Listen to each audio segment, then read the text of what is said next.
स्वागत है आपका मनु हिंदी कहानियां में। आज हम एक नई कहानी लेकर आए हैं, प्यार की असली परिभाषा। ढोलक की मंगल थाप के साथ पूरा घर बन्नी के गीतों से गूंज रहा था। निशा की माँ दौड़ दौड़कर अपनी बेटी के कल होने वाले विवाह में जाने वाले सामानों की सूची मिला रही थी। निशा की ससुराल से आए चढ़ावे को देखकर हर कोई फूला नहीं समा रहा था। जहां पर बैठक में बैठी निशा के पिता रमेश लोगों के बीच घिरे रिश्ते के लिए सहज प्रशंसा पा रहे थे, वहीं निशा की मां बार बार भगवान को धन्यवाद देती निशा के भाग्य पे सराह रही थी। एक माह पहले निशा की कॉलेज में हुए वार्षिकोत्सव में जब निशा ने मां सरस्वती की कृपा से प्रदत्त कंठ से उनकी स्तुति की तो विद्यालय के ट्रस्टी विशंभर दयाल ने अपने एकमात्र पुत्र यानी इकलौते पुत्र के लिए वधु चुनने में क्षण भर भी समय नहीं लिया। विशंभर दयाल की गिनती जो है शहर के जाने माने प्रभावशाली व्यक्तियों में होती थी और उनका एकमात्र इकलौता पुत्र सरल अपने नाम को परिभाषित करता हुआ पिता के पथ का अनुगामी था। सरल की माँ की मृत्यु जो है सरल के बाल्यावस्था में ही हो गई थी और जब वो सितार पे स्वर छेड़ती थी तो उनकी कोठी उनके स्वर और सितार की धुन से झूम उठती थी। कम उम्र में ही पत्नी को खो देने के बाद विशंभर दयाल ने पुनर्विवाह नहीं किया। सरल के साथ ही जीवन की गति को आगे बढ़ाते रहे। उन्होंने अपनी पत्नी नंदिनी से वायदा किया था कि वह सरल की परवरिश में कोई कमी नहीं रखेंगे। सरल की दादी ने सरल के पालन पोषण में कोई कमी नहीं रखी। सरल बड़ा होता गया और अपनी योग्यता के चलते शीघ्र ही शहर की नामी वकीलों में उसका भी नाम जुड़ गया। और जब विद्यालय के वार्षिकोत्सव में बतौर चीफ गेस्ट उन्होंने निशा को गाते हुए सुना तो उन्हें लगा कि उनका घर अब स्वरों से फिर गूंजने लगेगा।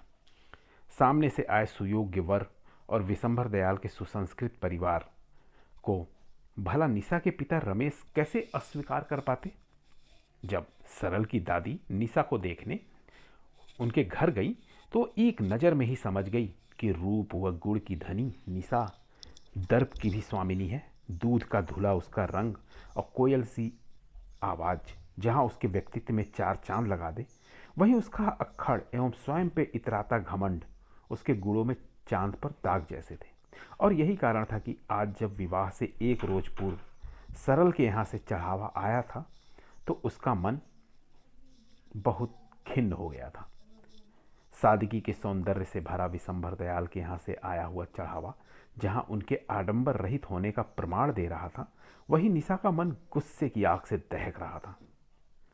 पिछले एक माह से वह अपने भाग्य पे इतराती नहीं थक रही थी, वहीं आज उसका सुस्त मुख उसके रुष्ट व्यवहार की चुगली कर रहा था। साधारण सा लहंगा और नाम मात्र को आए गहने देख देख कर उसका जी जला जा रहा था। निशा, अपना हाथ सीधा करो वरना मेहंदी टेढ़ी लग जाएगी। जब मेहंदी लगाने वाली उसकी सहेली मीनल ने चिल्लाकर उसका हाथ खींचा तो गुस्से में लाल होते हुए उसने कहा, लग जाने दो, क्या फर्क पड़ता है, टेढ़ी लगे या आड़ी। मीनल आश्चर्य से उसका मुंह देखती रह गई। पिछले एक माह से उसने नाक में दम कर रखा था अपनी तैयारियों को लेकर, और आज विवाह से एक दिन पूर्व उसका रवैया अजीब सा देखकर सभी परेशान थे।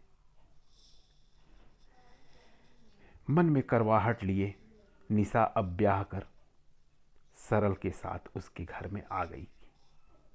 कोठी की भव्यता देखकर जहां निशा का मन प्रसन्न था, वहीं अपने लहंगे व भेजे हुए आभूषणों से वह अभी भी चिढ़ी हुई थी।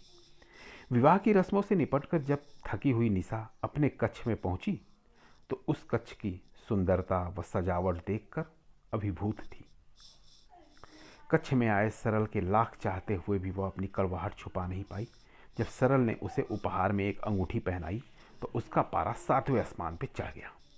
उसका मुख गंभीर होते देख जब सरल ने उससे इसका कारण पूछा तो तुनक कर बोल पड़ी, बस एक अंगूठी? आपसे मुझे ऐसी आशा नहीं थी। मुझे उम्मीद थी आप मुझे एक डायमंड सेट गिफ्ट करेंगे आज। सरल कुछ समझ पाता उससे पहले ही वह पुनः बोल दी, आपको लगता है कि मैं गरीब परिवार से हूँ इसलिए आप मुझे ऐसी तुच्छ भेंट दे रहे हैं। आपने अपने बड़े घरानों को भी ख्याल नहीं रखा। मैं सोचती थी कि मुझे आपके यहाँ से चढ़ावे में बेशुमार गहने आएंगे, और आपने मुश्किल से 2 सेट ही मुझे भेजे। सरल समझ चुका था कि निशा को उसका उपहार बिल्कुल भाया नहीं है, लेकिन अपने उपहार के लिए तुच्छ भेंट सुनकर उसका मन बेहद दुखी हो गया।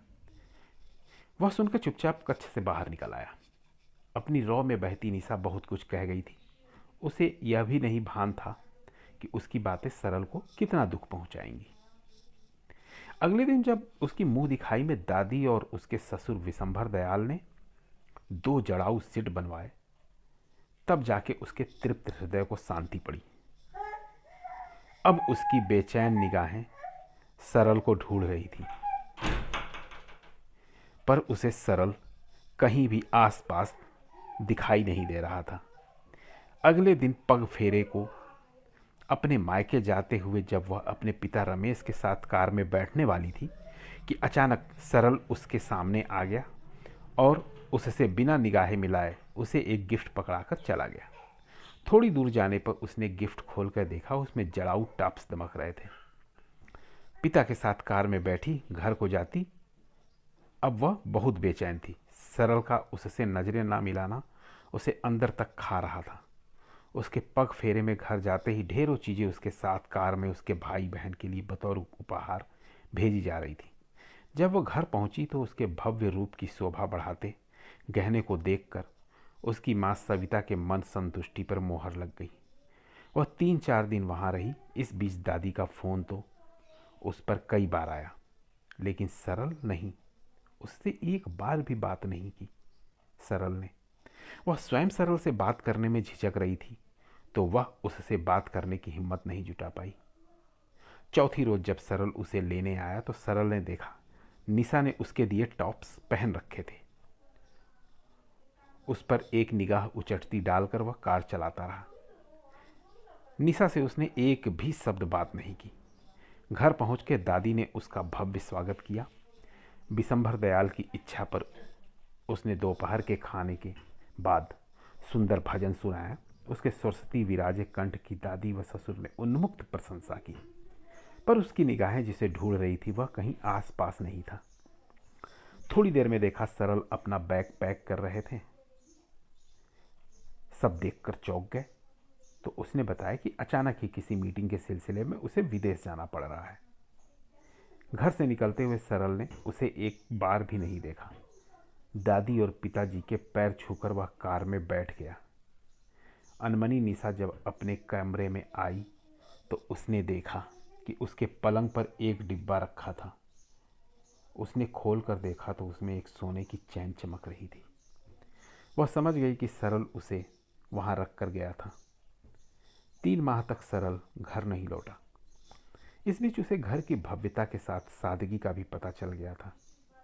उसके कोमल हृदय ससुर सदैव दूसरों की मदद को तत्पर रहते और दादी तो ममता की मूर्ति थी। घर में सब सुख होते हुए भी सरल की कमी उसे खा रही थी। एक से बढ़कर एक आभूषण व कपड़े होने पर भी उसे उन्हें पहनने की इच्छा नहीं करती। दिन ब दिन वह कमजोर होती जा रही थी। उसका दूध जैसा उजला रंग पीला पड़ता जा रहा था। दादी की अनुभवी आंखें समझ चुकी थी कि निशा और सरल के बीच एक मौन युद्ध चल रहा था। एक दिन बातों ही बातों में दादी ने उसे बताया कि विवाह को लेकर सरल बहुत उत्साही था और इसी वजह से उसने विवाह में भेजे उपहार व चढ़ावा स्वयं के पैसों से तैयार कराए थे।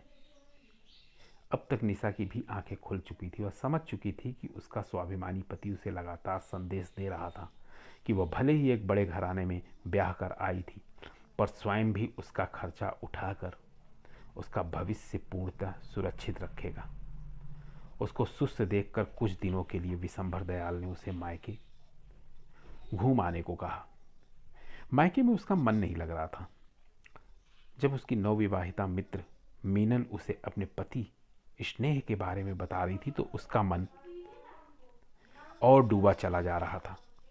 दादी ने खबर भिजवाई थी कि कल सरल आ रहा है था। यह सुनकर निशा ने तुरंत ही घर जाने की इच्छा जाहिर की। पति के आते ही घर जाने की बात सुनकर उत्साहित होती निशा को देखकर उसके माता पिता बहन बहुत प्रसन्न थे। उसके पिता उसे शाम को ससुराल छोड़ आए। आज सरल घर आ चुका था। खाना खाते हुए उसने एक सरसरी निगाह निशा पर डाली। वह उसे बहुत कमज़ोर लग रही थी। उसके पिता अभी ऑफिस नहीं आए थे। थोड़ी देर दादी के पास बैठने के बाद वह निशा के पास कक्ष में गया। निशा सर झुकाए चुपचाप पलंग पे बैठी थी। वह उसे एक पैकेट दे के मोड़ने ही वाला था कि निशा ने उसकी कलाई पकड़ ली। मुझे यह नहीं चाहिए।